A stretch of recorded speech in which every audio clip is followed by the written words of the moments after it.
All right, welcome back, guys. So today we're talking about another fight announcement. We've got Lerone Murphy versus Josh Emmett that was announced recently. I believe it's happening for an April card. I think it's a Vegas card, one of the UFC Vegas cards, and believe it's the beginning of April. So Lerone Murphy, a guy who is undefeated. He's undefeated in the UFC. He's been on quite a run, and he's a guy who I've always been really, really high on. I think he's got all the skills, all the tools.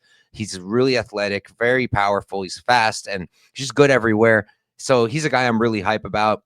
He's a guy who I think can challenge Ilya Topuria. That sounds crazy, sure, but I think that he is one of the more compelling matchups against Ilya if Ilya stays at 145. I know that Ilya's talked about going up to 155. I don't know if he would vacate or keep both belts. I could see him defending both. Ilya's still pretty young. And yeah, I just think that Lerone Murphy is definitely a guy who's going to be in the title talks real soon if he can win this fight against Josh Emmett. This is a great fight. It's a great step up.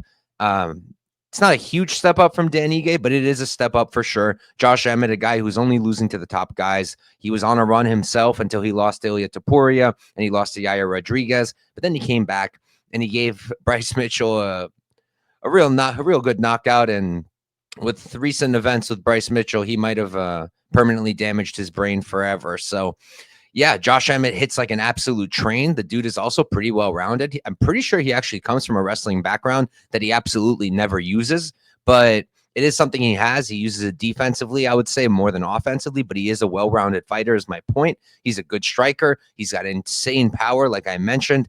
And he's a dog. He's always there. He's always fighting. He'll never quit. And he is getting up there in age. I think that's one of the factors that does lean me towards Murphy. And overall, I just think that Murphy's a much cleaner striker. But it wouldn't be the first time that Josh Emmett knocked out a cleaner striker than him. Josh Emmett has had fights like, I believe Michael Johnson is one of the ones I'm thinking about. Shane Burgos is another one. I think Burgos is a cleaner striker, but Josh Emmett just hits so much harder, and he's just freezing these guys up.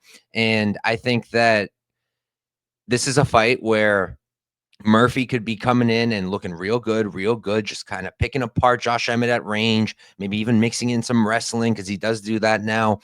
Maybe, just winning the fight.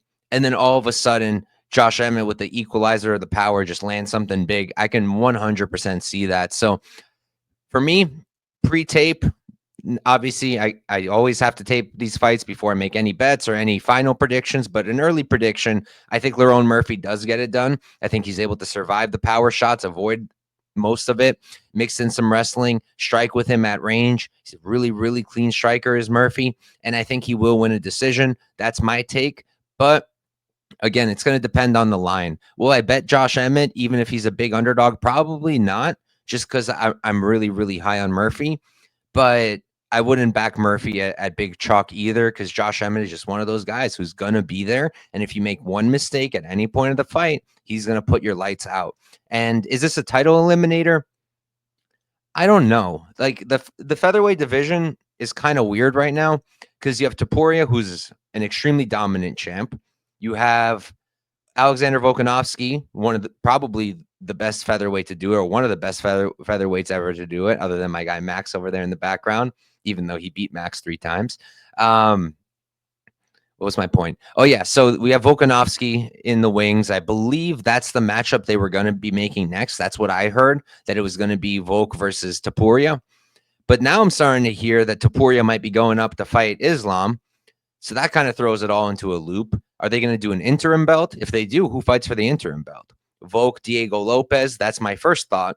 But then you got a guy like Lerone Murphy also in the wings, one good win, and he could be there. You got someone like Gene Silva. He can rattle off 3 wins or 2 wins and all of a sudden be in the picture too. So it's a really exciting weight class. And I don't know if this is a title eliminator, but it'll certainly get Lerone Murphy one step closer. And he's a guy who I'm just really, really, really high on. If you think that he can get the title this year, you can get him at plus 3,500 for a futures ticket, or at least you could a few days ago. I do have a small play on it.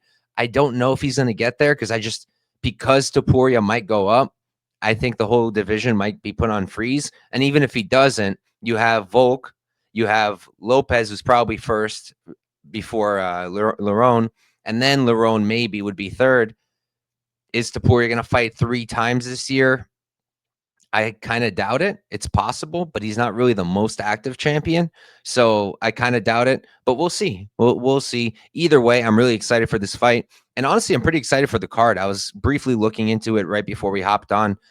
First fight on there is Brito Sabatini, fun fight.